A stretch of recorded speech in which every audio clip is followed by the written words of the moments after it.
That's what the birds are cuckooing outside.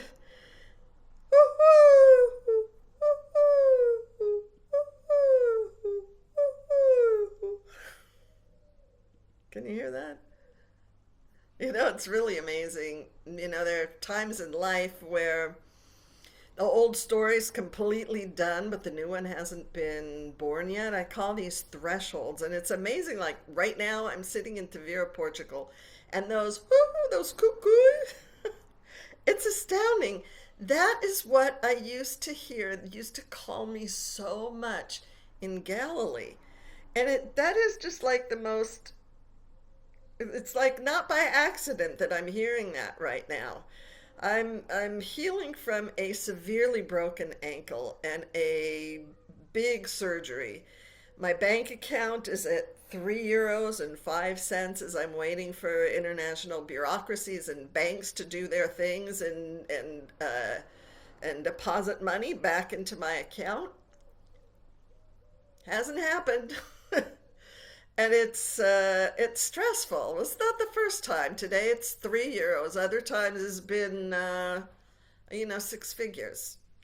It's not the amount. It's that right now I am planning to journey north to Galicia, Spain, exactly a week from today.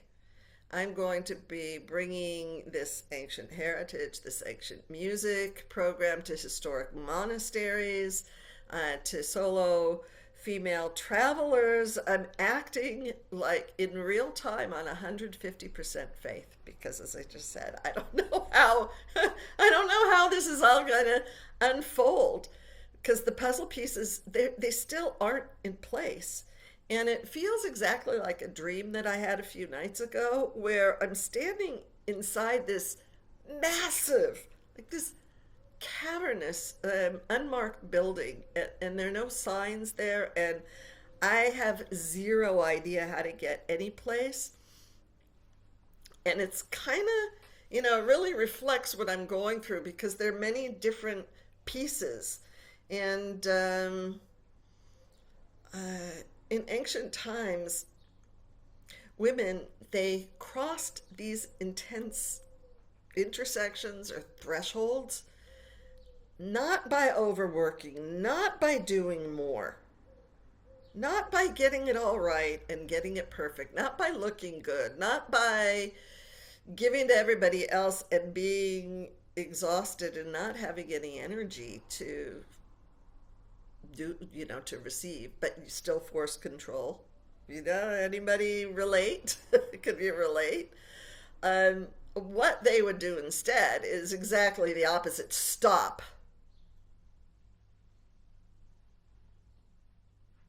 Connect inside. They would retreat to temples, to high places, to nature spaces with trees, or to sound built spaces where stones would be resonant stones, places that were built for and by sound because we were very sophisticated thousands and thousands of years ago, more than today. And the women were leaders. They were very, very powerful.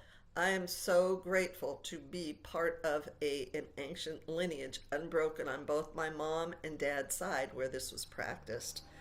And the resonance that came from the architecture, from the buildings, from the stones, from the nature, would help them stop and listen and drop into absolute trust because the use of the sound, it's not like we use it today. It's not like sound healing that we use today. It's would take us beyond our cognitive brain, our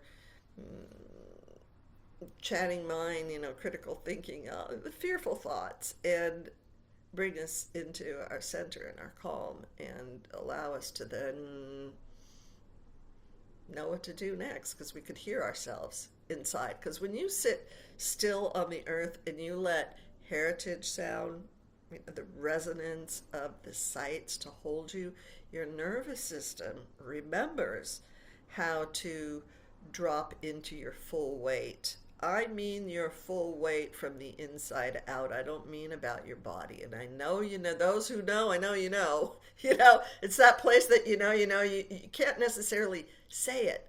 But that is the purpose of this resonance and this ancient vocal way, that it takes you beyond your cognitive mind and it connects you to your inner knowing and provides a bridge for then your clear outer action. And this afternoon, received I received an email from one of the colleagues, one of the partners in this project, and we're waiting for these very, very large, national, international concerns. So I don't have any control over when they respond, and I'm leaving in a week.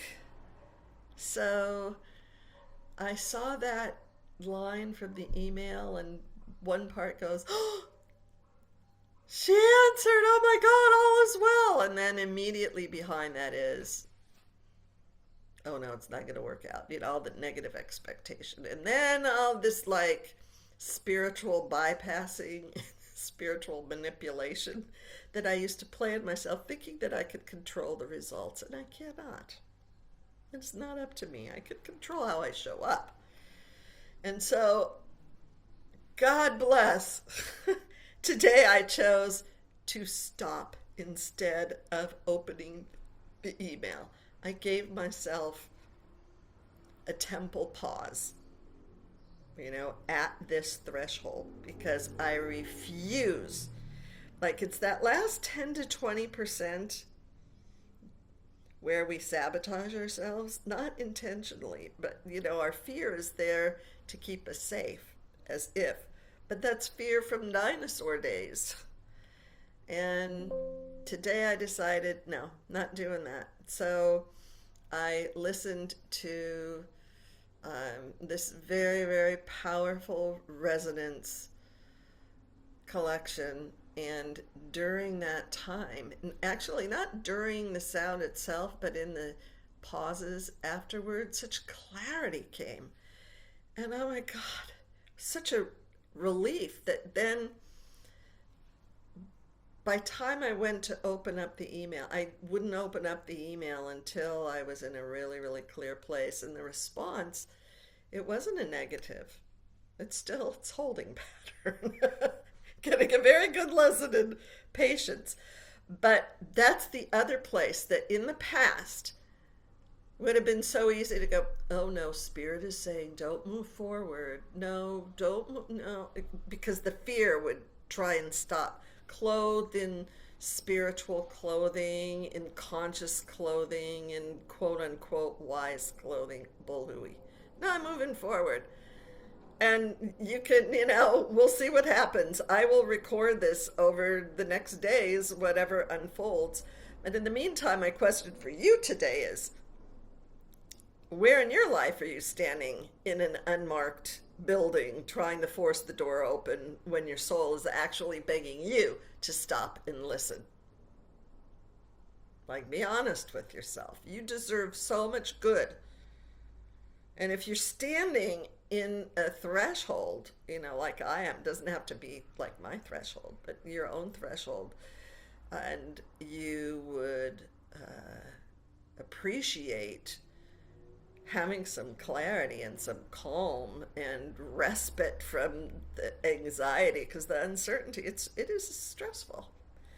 There are a few resonant sound collections that you can avail yourself of that are really nice support. I'll put the link in the comments section below. And if if you will, avail yourself of that. Check it out. I really look forward to hearing from you. Bye. Cuckoo! Amazing.